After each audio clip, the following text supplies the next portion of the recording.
Namaste and welcome in the series of cybersecurity. This side is Meena.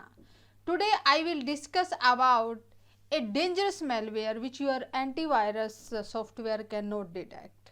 Okay, guys, share this series with your friends so that they would also able to understand and can get lot of knowledge about cybersecurity, and this series can also change their career and can help them in a great way. Okay, so let's start today's session. We are dealing with so many files, different type of files, and these files can be malicious.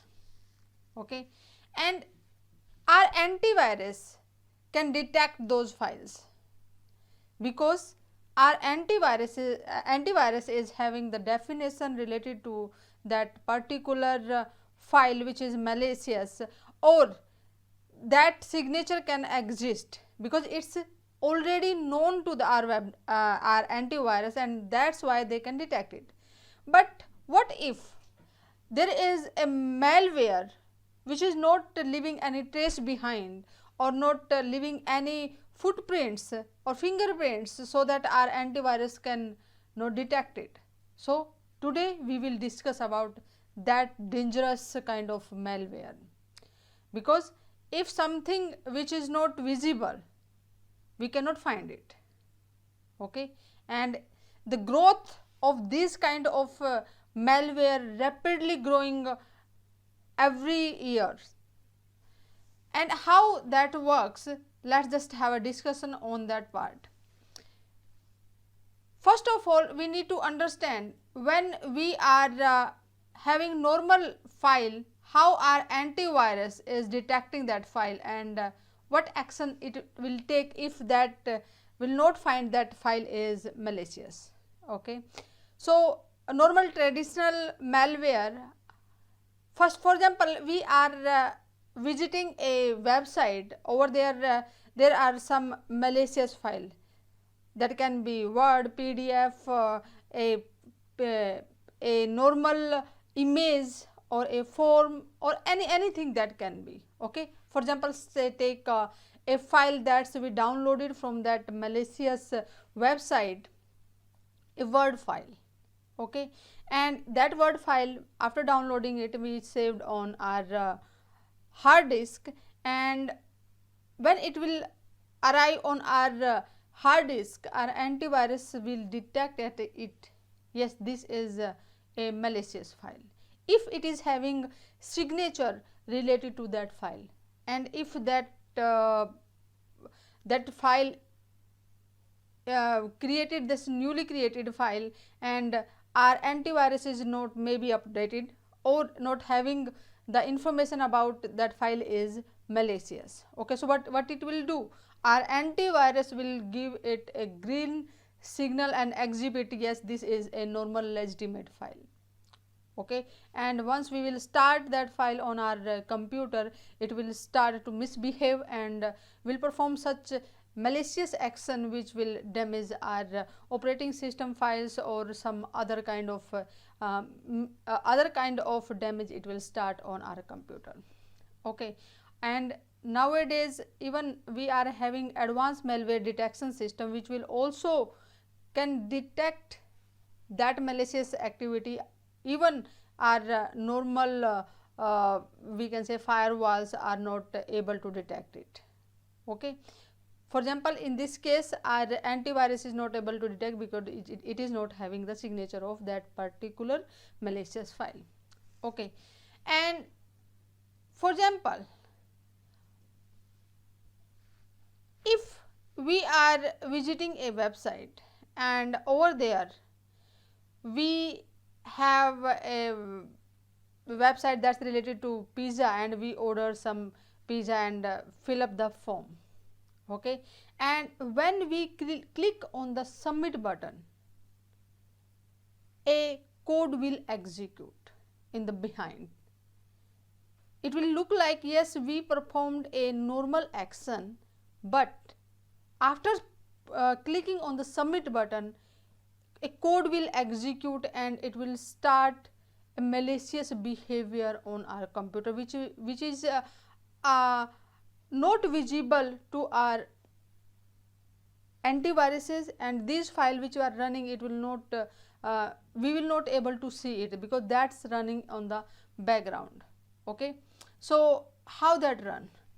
For example, this is a code that's created by the hackers, and that code will run the PowerShell.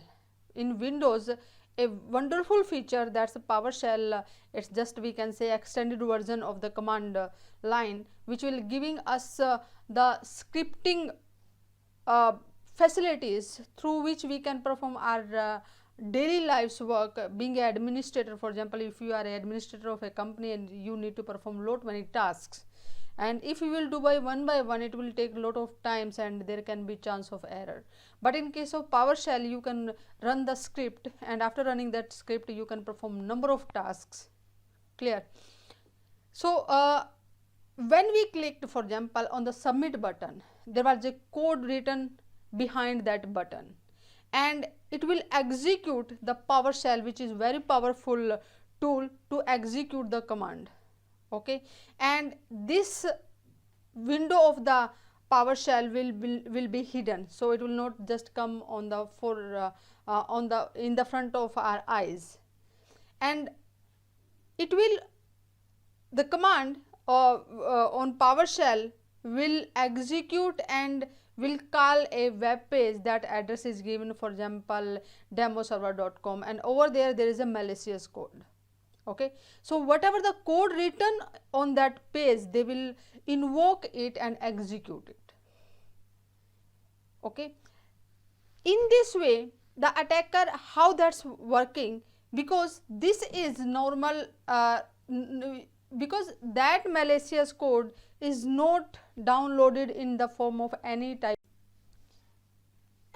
of file, because that is directly executed on the RAM, and it will call the particular type of legitimate file and running on the background.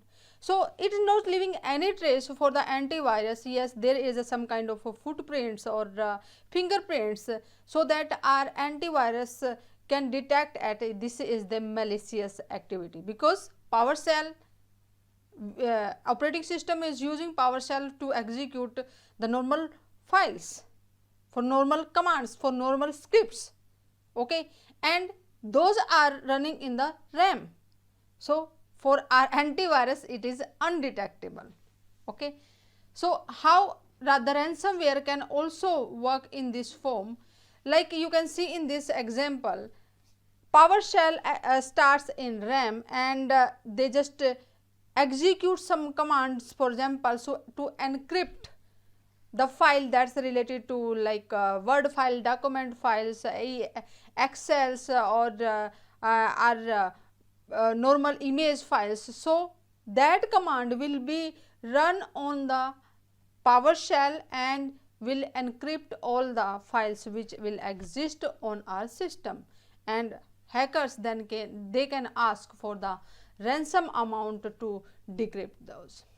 Okay, so guys, in this way that fileless malware can damage our system and can be undetectable from our antiviruses.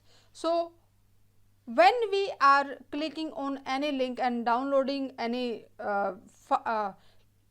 file or opening any link in the email, just be conscious about that, because those kind of attack will be activated after when we are clicking any malicious link or downloading any file.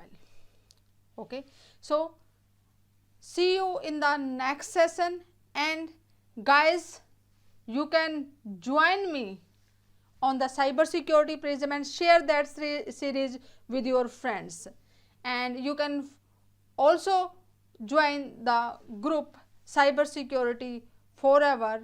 And in the next session I will discuss about what attack vectors can crash our information security systems. Okay, so stay safe. Namaste. See you in the next session.